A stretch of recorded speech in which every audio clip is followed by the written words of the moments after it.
Muy, muy buenos días, queridos hermanos. El día de hoy me gustaría compartirles la palabra que viene en el libro de Santiago, capítulo 1, versículos del 2 al 6.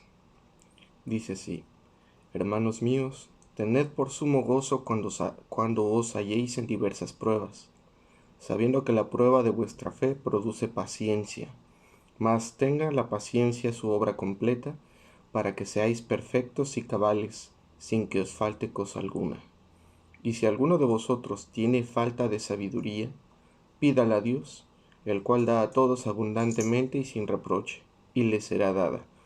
Pero pida con fe, no dudando nada, porque el que duda es semejante a la onda del mar, que es arrastrada por el viento y echada de una parte a otra. Precisamente en estos momentos, en estos instantes donde estamos envueltos en situaciones difíciles, pérdida de trabajo, tenemos que estar aislados, tenemos que estar guardados en casa. Vienen varias preguntas a nuestra mente, pueden surgir varias preguntas a nuestra mente. ¿Cómo confiar en algo positivo en estos momentos? ¿Qué puede salir bien en estos momentos? ¿Qué me puede beneficiar en estos momentos? ¿Cómo puedo estar tranquilo? ¿Cómo podemos ante cualquier situación difícil tener gran alegría? ¿Cómo lograremos tener tranquilidad en las situaciones más agobiantes, en las cuales podemos perder nuestro empleo, podemos perder la salud o algún ser amado puede hallarse en esta situación? ¿Cómo podemos tener esa tranquilidad? En el versículo 2 nos dice: tened por sumo gozo cuando os halléis en diversas pruebas. ¿Cómo puedo tener gran alegría estando en una situación donde puedo perder mi salud y mi trabajo? Y no solo la mía, sino la de mis seres más queridos y amados. ¿Cómo puedo tener esa paz? ¿Para qué nos sirven esas aflicciones? ¿Para qué nos sirven esas pruebas difíciles que tenemos que enfrentar? Gracias a Dios y en su palabra no únicamente hallamos la corrección, hallamos la reprensión, también podemos hallar aliento, esperanza, buenas noticias para poder enfrentar esas situaciones. Gracias a las pruebas que enfrentamos diario, aprendemos y nos percatamos de nuestra situación espiritual, qué tan fuertes espiritualmente somos para confiar en Dios y poder resistir la tentación, poder resistir esos ataques que tenemos, esas ideas que tenemos, que nos llegan a la cabeza o que surgen sobre preocupándome qué voy a comer, de qué voy a vivir, cómo voy a sustentar a mi familia, de dónde van a salir los recursos, cómo nos va a ir si nos enfermamos y a cuántas personas contagio. Todo ese tipo de situaciones que nos llegan a la mente son ataques, son dudas que llegamos a tener para perder la esperanza, para perder la confianza, que es algo de lo que vamos a hablar más adelante, un poquito más adelante. Dice: para bien o para mal, estas aflicciones tienen un objetivo. En nuestra vida espiritual no podemos simplemente dejar de verlas, hacer de cuenta que no existen o huir de ellas, escapar. En cuanto lleguen, no las enfrento, me da miedo y huyo de ellas. Tarde o temprano tenemos que enfrentarlas, tarde o temprano tenemos que pasar por ellas. Así como en nuestra vida como estudiantes, en nuestra vida secular, nos somos sometidos a pruebas, a exámenes, a pues a pruebas en las cuales tenemos que poner a prueba nuestros conocimientos. Hemos aprendido mucha teoría, pues llega el momento de ponerlo en práctica. Así justo con nuestra situación espiritual. Las aflicciones llegan como pruebas. ¿Y pruebas para qué? Podrías decir: no, tal vez no entiendo lo que intentas decir. Ok, esas aflicciones son pruebas para ver a quién somos, a quién le somos fieles. Dios nos prueba para ver qué tanta fe o qué tanta confianza tenemos en Él y qué tanto nos hemos alimentado espiritualmente.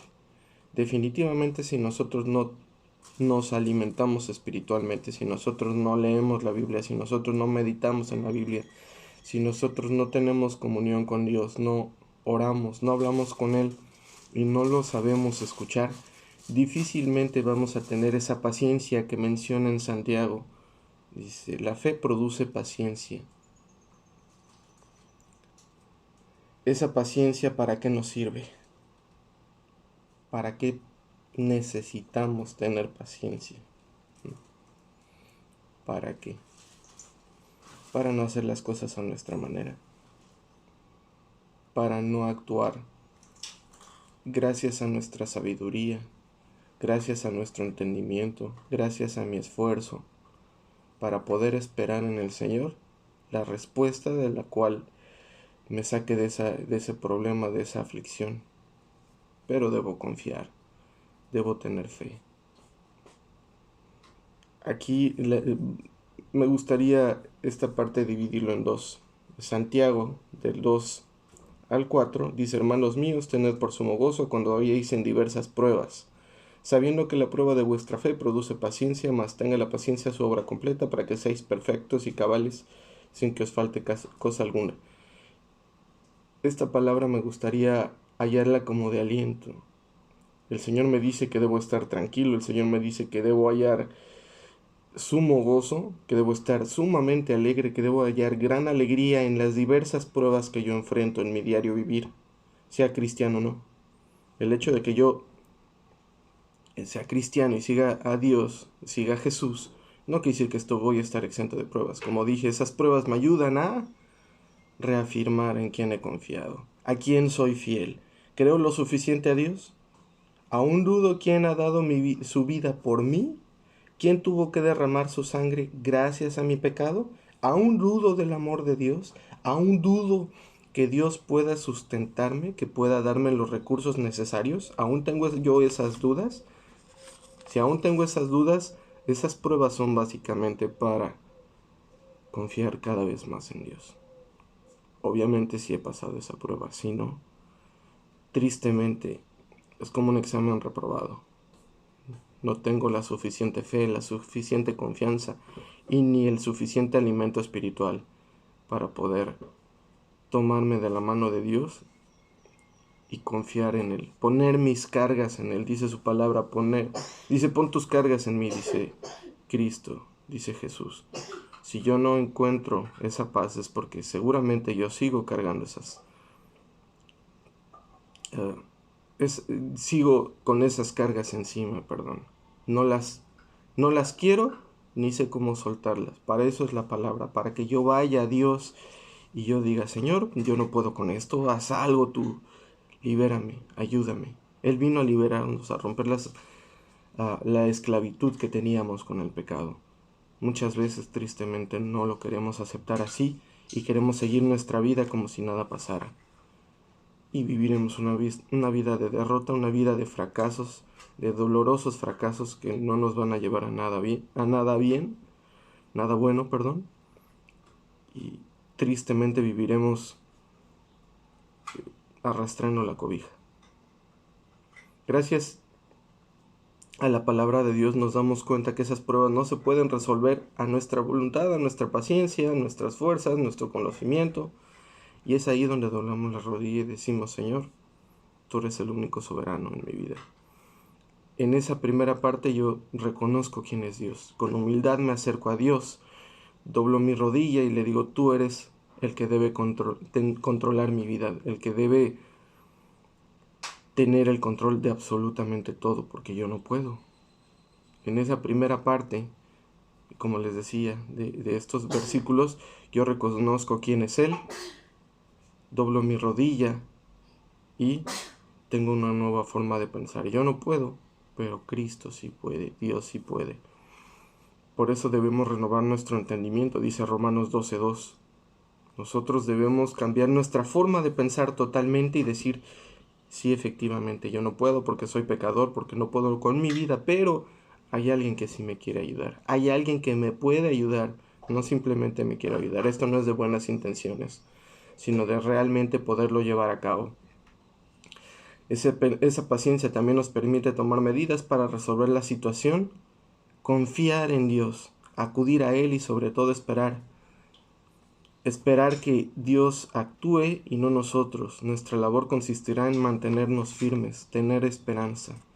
Para concluir, una vez que cedemos a la voluntad de Dios, entonces, solo entonces, podremos tener la certeza, la plena certeza de que Dios no únicamente va a escuchar nuestras peticiones, sino que además Él dará con abundancia. Dice, y si alguno de vosotros tiene falta de abundancia, pídale a Dios, el cual da a todos abundantemente y sin reproche. Una vez que yo cedo mi vida a Él, la pongo en sus manos, Él dará con abundancia. Si yo pido en su voluntad, si yo pido algo que Él pediría, Él no solo me lo va a otorgar, sino que lo va a dar con abundancia. Si yo necesito sabiduría, Él me la va a otorgar. Si yo necesito entendimiento en algunas situaciones, Él me las va a dar para que yo actúe de acuerdo a su palabra. Hermanos, tengamos paciencia. Y si tú aún no conoces de Cristo, te invito a que puedas aceptarlo en tu vida, pero sobre todo a que tú cedas el control de tu vida a Cristo y ve las maravillas que Él puede hacer. Hermanos, que tengan buen día y esperemos que se encuentren muy bien. Hasta luego.